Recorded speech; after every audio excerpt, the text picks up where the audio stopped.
بسم اللہ الرحمن الرحیم۔ السلام علیکم۔ ہم آپ کو اس ویڈیو میں بتائیں گے کربلا کے میدان میں سب سے زیادہ پیاسا کون تھا، حضرت علی اکبر، حضرت علی اصغر یا حضرت امام زین العابدین۔ ہماری ویڈیو کو مکمل دیکھیں اور چینل کو سبسکرائب کریں اور ویڈیو کو لائک بھی کریں۔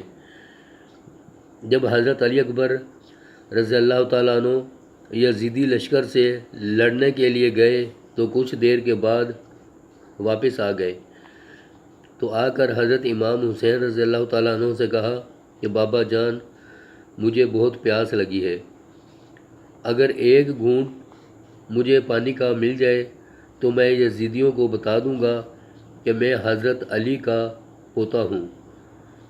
حضرت امام حسین رضی اللہ تعالیٰ عنہ نے کہا، بیٹا اپنا منہ کھولو۔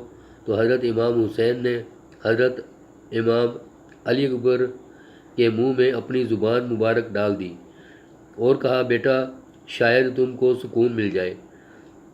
تو حضرت علی اکبر نے کہا کہ بابا جان، آپ کی زبان تو اتنی زیادہ خشک ہے کہ آپ کی زبان میں کانٹے پڑ گئے ہیں، اور کہا، بابا جان مجھ سے زیادہ تو پیاسے آپ ہیں۔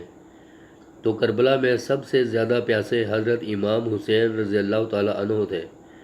ویڈیو اچھی لگے تو ہمارے چینل کو سبسکرائب کریں اور ویڈیو کو لائک کریں اور اپنے دوستوں کو شیئر کریں۔ شکریہ۔